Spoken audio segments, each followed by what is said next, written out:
For today's picture, magagawa tayo ng spam egg rice bowl. And let's start cooking.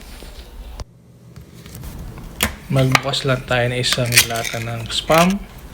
At ating hiwain ng maliliit, bite size.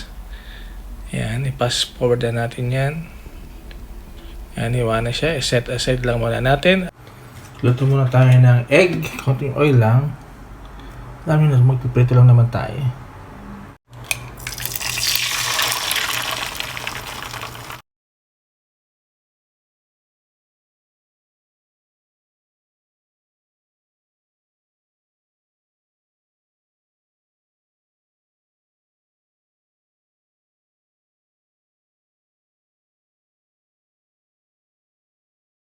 Okay na yung ating egg. Yan. Then, lutuin na natin yung ating spam.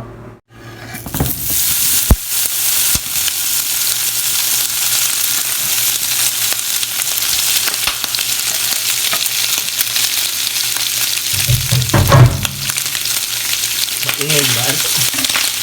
Namin mo lang po.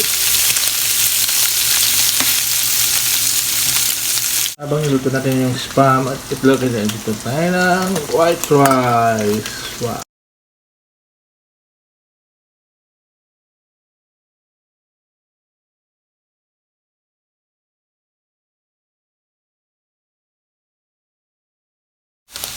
Pag medyo na-fry na yung ating spam, meron ako ditong ginawang mixture.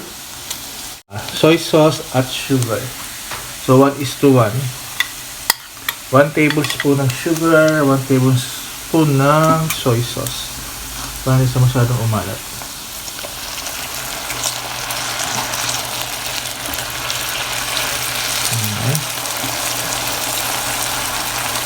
Kailan natin hanggang ma-absorb ng ating spam. Bango! Ito pa natin, hindi natin pa.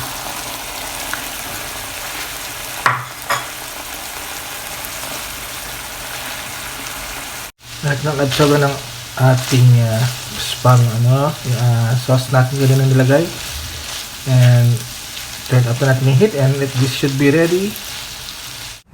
So, mayroon tayo ditong roasted seaweed. Ikakat lang natin siya. O ika-crush.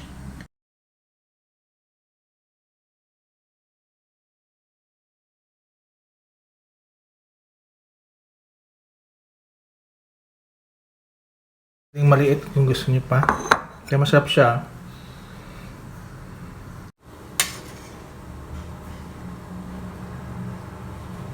Assemble time. So, yung rice muna.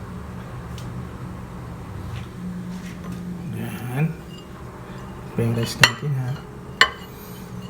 So, pwede siyang breakfast. Pwede rin pambaon. Lagyan nyo na lang sa to-go na box or to-go bowl.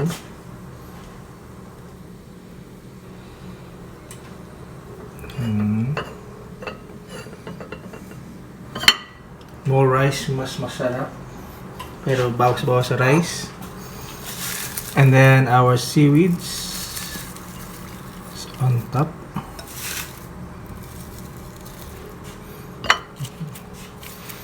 Yung iba crush yung ginagamit, inahalo talaga sa rice, diba? Yan. And then yung our spam.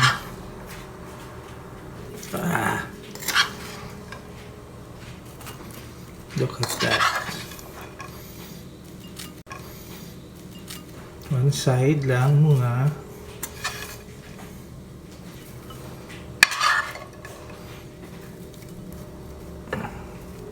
Para sa presentation natin yan. One side, one side. Pambaon to, no? And then, oops, bumagsak ang kutsara. Yung ating egg. Ayan. Ganda ng egg natin, di ba? Ang ating egg kaninang niluto.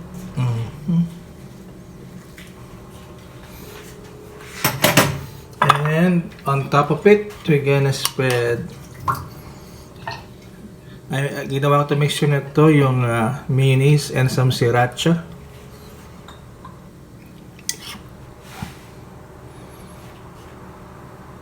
Ayan. Breakfast or pambaon is served. Nagkalat pa tayo doon. Kita ba?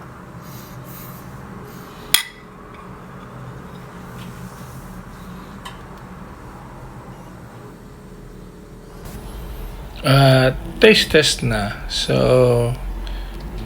kalimutan yung rice, spam, at mamaya na yung egg. And sarap. Maraming salamat po sa panonood at kung bago ka pa lang sa aming channel, don't forget to hit the like, share, and subscribe button at pakipindot ang notification bell para updated ka sa aming mga upload. Maraming salamat!